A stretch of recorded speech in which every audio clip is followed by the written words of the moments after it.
Hello students. Previous lecture में ही आगे continuation में हम टॉपिक ले रहे हैं। ये हमारा चार पिट मेथड है, जैसा हमने प्रीवियस लेक्चर में डिस्कस भी किया था कि अगर हमारा नॉन लीनियर पीडीई कुछ स्पेशल टाइप का है तब तो हम उसे स्पेशल टाइप के फॉर्मेट से कर सकते हैं, और अगर हमें कोई स्पेशल टाइप नहीं मिलता तो हम उसी क्वेश्चन को चार पिट से करेंगे। तो ये जो चार पिट मेथड है ये आपके पास जनरल मेथड है। अब ये जनरल मेथड है, किसका सॉल्व कर सकते हैं? फर्स्ट ऑर्डर पीडीई हो, किसी भी डिग्री की, लीनियर नॉन लीनियर, वैसे नॉन लीनियर के लिए यूज होता है तो आप इसका यूज करेंगे। और ये आपका जो इम्पोर्टेंट टॉपिक है ये अक्सर 10 मार्क्स में आता है, तो इस चार पिट को तो बहुत अच्छे से तैयार करें और इसके साथ लेग्रांज तैयार करें। अब देखिए हम इसमें कुछ वर्किंग स्टेप्स लेते हैं। मेथड थोड़ा सा लेंदी है तो इस मेथड को थोड़ा सा ध्यान से सुनिएगा कि हम यहाँ पर काम कैसे कर रहे हैं। सबसे पहले हमारे पास जो वर्किंग स्टेप्स हैं यहाँ पर, फर्स्ट में आप क्या करेंगे, जो भी क्वेश्चन दिया गया है उसमें सारी टर्म्स को लेफ्ट हैंड साइड ट्रांसफर करके राइट हैंड साइड 0 बना लो और इस पूरे एक्सप्रेशन को f से डिनोट कर दो। तो आपके पास एक f फंक्शन बन जाएगा जिसे आप इक्वेशन 1 से डिनोट करेंगे। अब इस इक्वेशन 1 को पार्शियली डिफरेंशिएट करो ईच एंड एवरी वेरिएबल के रेस्पेक्ट में। एफ एक्स के रेस्पेक्ट में, वाई के रेस्पेक्ट में, जेड के रेस्पेक्ट में, पी के रेस्पेक्ट में, क्यू के रेस्पेक्ट में सारे पार्शियल डेरिवेटिव्स फाइंड आउट करके एक लिस्ट बना लो। स्टेप नंबर 2 में पार्शियल डेरिवेटिव्स निकाल लिए। अब आते हैं स्टेप नंबर 3। तो स्टेप नंबर 3 इंपॉर्टेंट है, ऑक्सिलरी इक्वेशन लिखनी है हमें चार पीट की, और ऐसी ही हमने एक इक्वेशन लेग्रांज में भी लिखी थी, ऑक्सिलरी इक्वेशन की हेल्प से काम किया था। तो जिस तरह से लेग्रांज में काम किया था उसी तरह से चार पिट में भी काम करेंगे कि फ्रैक्शंस को सेलेक्ट करेंगे, सॉल्यूशन निकालेंगे। तो बस यहाँ पे ऑक्सिलरी इक्वेशन अलग है।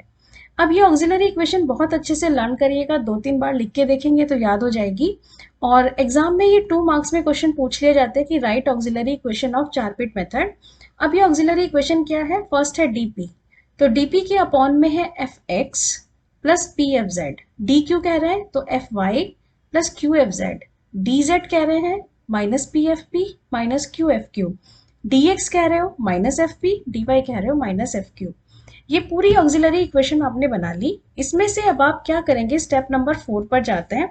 स्टेप नंबर 4 में है, इसमें से कोई भी 2 फ्रैक्शन का सिलेक्शन करो और इस तरह से सिलेक्शन करो जिसे आप इंटीग्रेट कर सकें और वहां से आपको एक आंसर मिल सके, एक रिलेशन मिल सके।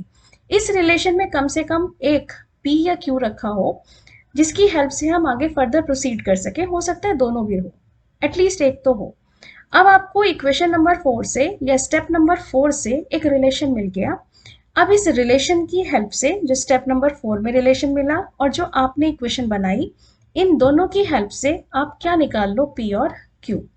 पी और क्यू निकालने के बाद स्टेप नंबर 6 पर पहुंचेंगे और स्टेप नंबर 6 में आपके पास इक्वेशन है d z equals to p d x plus q d y. इसमें स्टेप नंबर 5 से निकाला हुआ P और Q दोनों पुट करके इंटीग्रेट कर लो, आंसर आपको मिल जाएगा। तो ये आपके वर्किंग स्टेप्स हैं। तो चलिए अब एग्जाम्पल लेते हैं। अब यहाँ पर एग्जाम्पल पे आते हैं। एग्जाम्पल को थोड़ा ध्यान से समझिएगा। यहाँ पर है सॉल्व पीडीई। देखिए नॉन लीनियर है, P और Q की मल्टीप्लाई आ रही है, नॉन लीनियर है। आपको यहाँ से एक इक्वेशन फॉर्म करना है, तो चाहे सारी term left hand side transfer करो राइट हैंड साइड, आपको एक एक्सप्रेशन बना लेना है और उस एक्सप्रेशन को f से डिनोट कर रहे हैं। तो f आपके पास कितना आ गया, this is p x y plus p q plus q y minus का वाई जेड, दिस इज 0। ये आपने एक एक्सप्रेशन बना लिया और ये कहा इक्वेशन नंबर 1। अब इक्वेशन 1 को सबके रेस्पेक्ट में डिफरेंशिएट करते चले जाओ। पहले जैसे p के रेस्पेक्ट में कर रहे हैं तो फर्स्ट टर्म में p रखा है, बाकी सारा कांस्टेंट रहेगा, मतलब q x y z सब कांस्टेंट। तो p के रेस्पेक्ट में कर रहे हैं तो फर्स्ट टर्म से आपके पास आ गया x y, और देखो p रखा है सेकेंड टर्म में तो यहाँ से आपके पास आ गया q। अब कर रहे हो q के रेस्पेक्ट में तो q को छोड़कर बाकी सारा कांस्टेंट हो गया, तो सेकेंड टर्म से आपको क्या मिल गया, p, और q रखा है अभी हमारा थर्ड टर्म में तो यहाँ से आपको मिल गया y। अब रखा है एफ जेड, अब z तो रखा है सिर्फ लास्ट वाले टर्म में, z के रेस्पेक्ट में कर रहे हैं तो माइनस y। एफ एक्स अब कर रहे हो x के रेस्पेक्ट में तो y p q z सब कांस्टेंट, तो x के रेस्पेक्ट में कर रहे हो तो देखो फर्स्ट टर्म में x रखा है तो फर्स्ट टर्म से वैल्यू आ गई p y और कोई टर्म नहीं है। y के रेस्पेक्ट में करेंगे तो फर्स्ट टर्म से आपको मिल गया px प्लस q। ये आपने सारे पार्शियल डेरिवेटिव की लिस्ट बनाई। अब लिखते हैं इसकी ऑक्सिलरी इक्वेशन। तो ऑक्सिलरी इक्वेशन में है फर्स्ट है dp अपॉन dp अपॉन है तो fx प्लस pfz, dq कह रहे हैं तो this is fy plus qfz। इसके बाद dz है, dz में आता है माइनस का p fp माइनस का q fq, एंड इसके बाद आपके आता है dx minus fp and dy this is minus का fq। सारे पार्शियल डेरिवेटिव्स जो फाइंड आउट किए हैं उसकी हेल्प से इसे फॉर्म करते हैं dp अपॉन fx। fx है py तो आपने py पुट किया plus p fz this is minus y equals to dq upon fy हमने निकाला हुआ है px प्लस q, तो ये आपने रखा px plus q fz it's minus y, this is equals to dz upon minus का p fp आपके पास है xy प्लस q, तो आपने xy प्लस q पुट किया माइनस का q fq p plus y, dx upon minus का fp so minus का xy plus q and dy upon minus fq मतलब माइनस का p प्लस y। अब यहां से एक्सप्रेशन को थोड़ा सा सिंप्लीफाई करते हैं तो dp upon py cancel out हो गया, ये कैंसिल आउट हो गया तो ये बन गया 0, दिस इज dq, ये सिंप्लीफाई एज इट इज ही रहेगा, this is px plus q minus qy, dz upon as it is ही लिख रहे हैं माइनस का p xy plus q minus का q p plus y, and this is dx as it is minus का xy plus q and dy as it is minus का p plus y।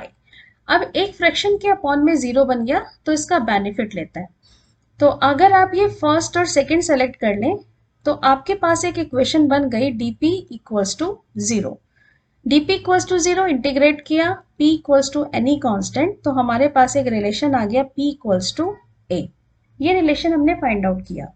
अब इस रिलेशन का use करेंगे आप equation number 1 में। अब इक्वेशन नंबर 1 में आपके पास जहां जहां p रखा है, ये आपके पास इक्वेशन 1 है, इस इक्वेशन 1 में जहां भी p रखा है वहां उसे a से रिप्लेस करते जाए, तो इन इक्वेशन 1 ये आप पुट कर रहे हैं तो देखिए आपके पास क्या बना, p के प्लेस पर a मीनिंग a xy, फिर p के प्लेस पर a मीनिंग a q, फिर q y as it is और कहीं नहीं है हमारे पास माइनस का वाई जेड इक्वल्स टू 0। अब हम स्क्रीन को स्क्रॉल कर लेते हैं, ये आपने p के प्लेस पर रिप्लेस किया। अब यहां से आप p निकाल चुके हैं, यहां से निकाले q, तो सारे q के टर्म्स का कलेक्शन करते हैं तो हमारे पास ये दोनों टर्म q की हैं, यहां से हमने q को कॉमन लिया a प्लस y, बाकी टर्म को ट्रांसफर किया yz minus axy, so q equals to y भी कॉमन लिया तो z minus ax upon a plus y, ये आपके पास आ जाती है वैल्यू ऑफ q।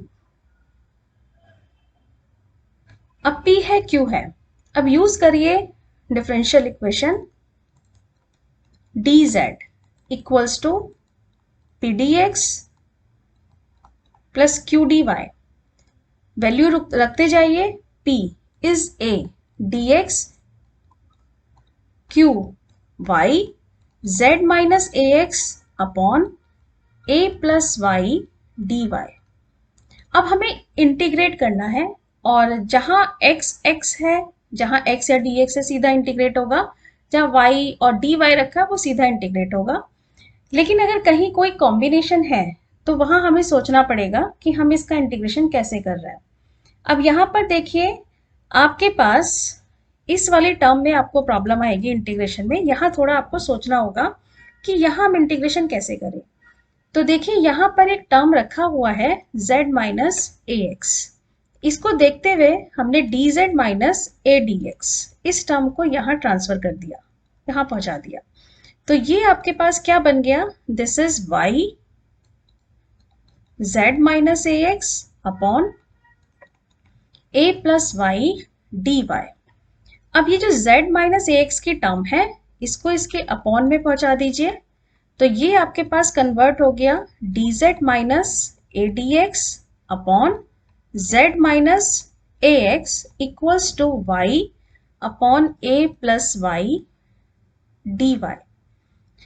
तो अगर आपसे कहा जाए कि differentiation of z minus a x कैसे करेंगे, differentiation of z dz minus a constant है, x का डेरिवेटिव dx, तो dz माइनस a dx के प्लेस पर आप लिख सकते हो derivative of z minus ax। तो इसी को मैंने यहाँ लिख दिया, this is derivative of z minus ax divided by z minus ax equals to. अब राइट हैंड साइड आते हैं कि इसके इंटीग्रेशन को कैसे करें। तो ऊपर आप क्या करिए, plus a minus a divided by a plus y d y. तो आप इसे सेपरेट करके लिख सकते हैं a plus y upon a plus y minus a upon a plus y d y. ये आपने सेपरेशन कर लिया। तो राइट हैंड साइड आपने कन्वर्ट क्या कर लिया, तो लेफ्ट हैंड साइड तो हमारे पास एज इट इज हमने कन्वर्ट कर ही ली z minus a x upon z minus a x, और राइट हैंड साइड आपके पास बन गया 1 minus a upon a plus y d y. अब यहाँ पर अगर आपको थोड़ा सा लगता है कि इसका हम इंटीग्रेशन कैसे करें, तो आप अपने आप से लेट कर लो कि z माइनस ए एक्स को क्या लेट करके चल रहा है u।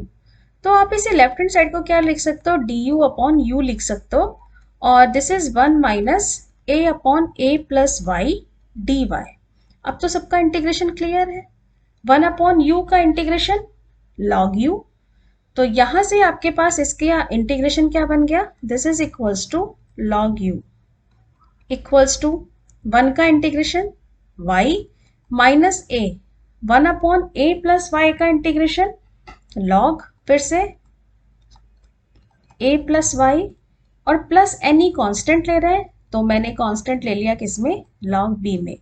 तो u को जो हमने लेट किया था बस इसकी वैल्यू को रिप्लेस कर दो और आंसर लिख लो। तो ये आपके पास फाइनल इसका सॉल्यूशन कितना आ जाता है, log z minus a x, सारी log की टर्म एक साइड में ट्रांसफर कर रही हूँ, प्लस का a log a plus y minus का log b, this is equals to y। ये आपके पास इसका फाइनल आंसर आ जाता है। तो आई थिंक आपने देखा कि किस तरीके से हमने यहाँ पर इसका सॉल्यूशन फाइंड आउट किया। आप चाहे तो सारा लॉग कंबाइंड करके लिख सकते हैं, कुछ इस तरह से भी आंसर दे सकते हैं कि सारा लॉग अगर आप कंबाइंड कर दें तो ये आंसर ये भी लिखा जा सकता है z माइनस ए एक्स और a प्लस वाई की power a divided by b equals to e raise to the power y। Answer इसका ये भी दिया जा सकता है। तो आंसर आप किसी भी फॉर्मेट में ले लें, लॉग में छोड़ दें आंसर या इस फॉर्मेट में ले लें, ये आपकी चॉइस है। तो इंटीग्रेशन करने का देखा एक सिंपल सा तरीका, बस आपको थोड़ा सा मैनेज करके चलना होगा कि हम कॉम्बिनेशन या हम इंटीग्रेशन के लिए कौन से फ्रैक्शंस का सिलेक्शन करें। चलिए इसी पर बेस्ड नेक्स्ट एग्जांपल लेते हैं, और ये एग्जांपल हमारा अभी इसी बार पूछा भी गया है। By using Charpit method find the solution of this PDE. 10 marks का वेटेज था इस क्वेश्चन का और बहुत सिंपल सा क्वेश्चन था। देखिए पीडीई जो आपको यहाँ दिया गया, सबसे पहले हम इसकी हेल्प से एक एक्सप्रेशन बनाएंगे। सारे टर्म्स को एक साइड ट्रांसफर करते हैं। तो मैंने एक एक्सप्रेशन बना लिया p x plus q y minus p q equals to 0। ये मेरा बन गया इक्वेशन नंबर 1। अब इसको पार्शियली डिफरेंशिएट कर दूं। First of all with respect to x, तो एक्स कौन सी टर्म में, सिर्फ फर्स्ट टर्म में विद रिस्पेक्ट टू एक्स कर रहे हैं तो p as a constant. With respect to y कर रहे हैं तो सेकेंड टर्म में वाई रखा है तो वाई के रेस्पेक्ट में कर रहे हैं तो q as a constant. z है ही नहीं 0। एफ पी के रेस्पेक्ट में कर रहे हैं तो फर्स्ट टर्म में p रखा है x एज ए कॉन्स्टेंट, और मेरा p रखा है लास्ट वाली टर्म में तो माइनस का q एज ए कॉन्स्टेंट है। अब एफ क्यू के रेस्पेक्ट में करते हैं तो आपके पास ये आ गया y माइनस का p। ये आपने सारे पार्शियल डेरिवेटिव्स निकाले, इसकी हेल्प से ऑक्सिलरी इक्वेशन बनाते हैं। तो पहले ऑक्सिलरी इक्वेशन लिखते हैं dp upon F x plus P F Z dq upon F Y plus Q F Z, this is equals to dz upon minus का पी एफ पी माइनस का Q F Q, and this is equals to dx upon minus का F P and dy upon minus का F Q. अब जो value निकाली है उनको substitute करिए। dp upon F X, this is P, plus P F Z 0,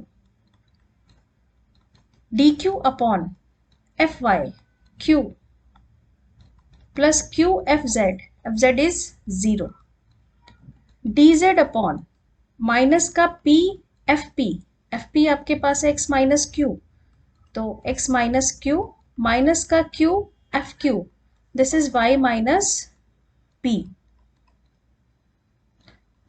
dx upon minus का F P meaning x minus Q and dy upon minus का y minus p। अब देखिए आपके पास क्या फ्रैक्शंस बने। फर्स्ट फ्रैक्शन है dp अपॉन p, सेकेंड है dq अपॉन q, थर्ड आपके पास आ गया dz अपॉन माइनस का px प्लस का pq माइनस का qy और प्लस का pq, and this is dx upon minus x plus q and dy upon minus का y प्लस p। दो फ्रैक्शन का सिलेक्शन तो बहुत सिंपल नजर आ रहे हैं। दो फ्रैक्शन का कौन सा सिलेक्शन किया जा सकता है, वो है फर्स्ट एंड सेकेंड, इन दोनों का आपने सिलेक्शन किया। तो इन दोनों का सिलेक्शन जब आपने किया तो dp upon p equals to dq upon q, integrate करते हैं तो इसका इंटीग्रेशन आ गया आपके पास log p equals to log q plus any constant log a, log combine करो तो p इक्वल्स टू aq, ये रिलेशन आपको यहां से मिलता है। इसे डालती हूँ रिलेशन नंबर a। अब इस रिलेशन का यूज और इक्वेशन 1 का यूज करना है। तो इक्वेशन 1 में जहां भी p है उसे aq से रिप्लेस करते जाते हैं। तो फर्स्ट टर्म रखी है px, तो इक्वेशन 1 के अंदर आपके पास इक्वेशन 1 क्या है, लिख लेते हैं पहले, px plus qy minus pq equals to 0, ये इक्वेशन 1 था। इस तो चलिए p के प्लेस पर रिप्लेस कर रहे हैं aq, तो इक्वेशन 1 में देखिए क्या होता है, aqx plus qy minus aq into q equals to 0। अब यहां से आप q की वैल्यू इजीली निकाल सकते हैं। तो पहले इसे सिंप्लीफाई करते हैं। आपके पास यहाँ से फर्स्ट टर्म से अगर मैं q कॉमन ले लूँ फर्स्ट और सेकंड से, तो आपके पास बनता है ax प्लस वाई, और थर्ड टर्म को मैंने ट्रांसफर किया aq स्क्वायर, इस q से ये q कैंसिल, तो q की वैल्यू आपके पास बनती है ax plus y upon a, ये आ गई q की value in terms of x and y। अब इस q की हेल्प से इसे डालो रिलेशन नंबर b। अब इस q को पुट करो इस रिलेशन के अंदर, रिलेशन a में, जैसे q की वैल्यू रखोगे p निकल जाएगा। तो रिलेशन a से हम रिलेशन a का यूज करने जा रहे हैं। रिलेशन a का यूज करेंगे तो p आपको मिल जाएगा, this is a into q, q है आपके पास ax plus y upon a से a कैंसिल, तो यहां से p की वैल्यू आपके पास आ गई ax प्लस वाई, p भी आ गया in terms of x y और q भी आपको मिल गया in terms of x and y। अब दोनों का यूज करते हुए डिफरेंशियल इक्वेशन का हम फॉर्मेशन कर रहे हैं, and we know that dz equals to pdx plus qdy। यहां से p की वैल्यू पुट करते हैं, p आपके पास है ax plus y into d x, plus q की वैल्यू है आपके पास ax plus y upon a into dy। अब देखिए इसमें फिर से आपको थोड़ा सा सोचना है कि हम यहाँ इंटीग्रेशन कैसे करें, क्योंकि ax प्लस वाई dx है, y लगा है, इसी तरह से सेकंड में पढ़े तो ax प्लस वाई dy है। तो यहाँ पर आप इंटीग्रेशन करने के लिए आप एक फैक्टर को ध्यान से देखें, ये फैक्टर है एक दोनों में आ रहा है, this is ax plus y. अगर मैं आपसे कहूं कि भाई इसका डेरिवेटिव क्या होगा, तो हमेशा हर क्वेश्चन में एक चीज लिख कर देखिए कि derivative of ax plus y क्या लिखेंगे, a तो कांस्टेंट, dx और y का डेरिवेटिव dy, मतलब ऐसी कुछ टर्म बननी चाहिए। तो हम क्या कर रहे हैं, पूरे इक्वेशन को a से मल्टीप्लाई कर रहे हैं, तो ये आपके पास बन गया adz equals to a ax plus y dx plus ax plus y dy whole equation multiply by a। अब आप राइट हैंड साइड देखिए, ax प्लस वाई और ax प्लस वाई को कॉमन निकाल सकता है। निकाल दिया common ax plus y, remaining क्या बचा? रिमेनिंग बचा adx प्लस dy। देखो ये टर्म बन गई adx प्लस dy, और इस टर्म के प्लेस पर अब क्या लिखने जा रही हूँ? Differentiation of ax plus y. तो आप इसे लिख सकते हैं ax प्लस वाई तो एज इट इज ही, और इस पूरे टर्म के प्लेस पर लिख सकते हैं differentiation of ax plus y. This is equals to adz। अगर अभी भी इसका इंटीग्रेशन समझ नहीं आ रहा तो प्रीवियस की तरह से काम करो, आप लेट करके चल लो कि ax प्लस वाई कुछ है, लेट u। तो आप अपने इक्वेशन को क्या लिख सकते हैं? adz equals to u du, और अब अगर इसका इंटीग्रेशन पूछे तो अब आप आंसर कर पाओगे। This is az equals to u square by 2 plus b, ये आंसर आ गया। अब बस u को रिप्लेस करना है, तो az equals to u ax plus y का whole square by 2 plus b। This is required solution of differential equation. तो आई थिंक आपको यहाँ इंटीग्रेशन हम किस तरह से देख रहे हैं, समझ रहे हैं, ये आपको क्लियर हो गया होगा। तो इस तरह से आप चारपिट मेथड को इस यूनिट 1 से बहुत अच्छे से प्रिपेयर करिएगा। इसके चांसेस बहुत रहते हैं एग्जाम में क्वेश्चन आने के। अब इसी पर बेस्ड कुछ प्रैक्टिस क्वेश्चन यहाँ डाले हैं, उनका सॉल्यूशन भी है, आंसर है यहाँ पर। तो आप जब भी इस क्वेश्चन को करें अपने आंसर्स को मैच कर लें।